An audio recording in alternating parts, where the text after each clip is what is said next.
So this is the sixth chapter on saying please. So this essay tells us about the manners, about the value of good manners. Bad manners are antisocial, but they are not a crime in the eyes of law, and therefore, the law does not permit us to hit back if we have been the victims of bad manners. People begin to avoid a man with bad manners. A person with good manners brings us happiness. His company is indeed very pleasant. सो इस ऐसे में हमें बताया है कि good manners की क्या value होती है. Bad manners are anti social, पर बैड मैनर्स को लेके हम किसी के भी ऊपर लीगली जो है हम उसको कुछ नहीं कह सकते हैं, क्योंकि इसके लिए कोई लॉ नहीं बना है. ठीक है. सो इसलिए अगर आप if you have been the victims of bad manners, हम उस बंदे को जिसने हमारे साथ बैड मैनर्स की बैड तरीके से बिहेव किया है, हम उसको सिर्फ अवॉइड करेंगे. We are not going to go for any legal action against him, right? So person with good manners brings you happiness, and person with bad manners is definitely not. So his company is always indeed very pleasant. So this essay deals with little but socially important incidents from daily life. It shows us the importance of words like please and thank you in our daily life, and they settle bitter quarrels and softens bad tempers. Right. So this essay deals with छोटे छोटे daily life के साथ जुड़े हुए कुछ incidents हैं हमें बताए हुए हैं, जिसकी वजह से आपकी जो वर्ड्स है प्लीज़ एंड थैंक यू, कि वो हमारी डेली लाइफ में कितना इम्पोर्टेंस रखते हैं, and it makes our life little better. The young lift man in a city office who threw a passenger out of his lift the other morning and was fined for the offence was undoubtedly in the wrong. It was a question of please. So young liftman city के अंदर था, और वो एक passenger को lift में से बाहर फेंक देता है. ठीक है. और वो डेफिनेटली वो गलत करता है, क्योंकि उसने पैसेंजर को लिफ्ट में से बाहर धक्का दिया. Now why he did that was it was only a question of please. और ऐसा क्यों हुआ था? क्योंकि उसने प्लीज़ नहीं बोला था. The complainant entering the lift said top.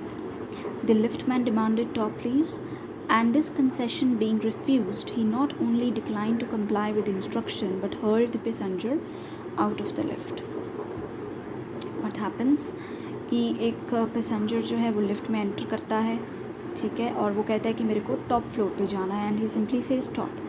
और जो लिफ्ट मैन है वो कहता है कि टॉप के साथ प्लीज़ भी लगाओ, पर वो प्लीज़ लगाने से मना कर देता है.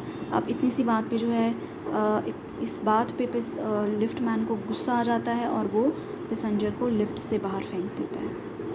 राइट.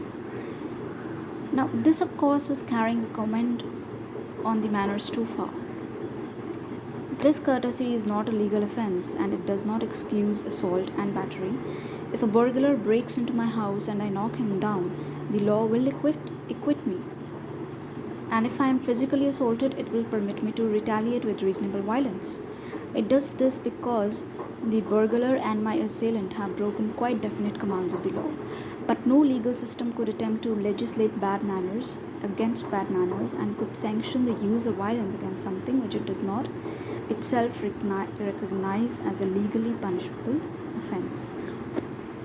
मतलब so it says कि अब इसको लेकर अगर मैं मैनर्स के ऊपर कमेंट करूँ तो शायद बहुत ज़्यादा हो जाएगा, कि डिसकर्टेसी जो है वो लीगल ऑफेंस नहीं है. अगर आपके साथ कोई बैड मैनर्स कर रहा है ना, बुरे तरीके से बिहेव कर रहा है, तो it is not a legal offence.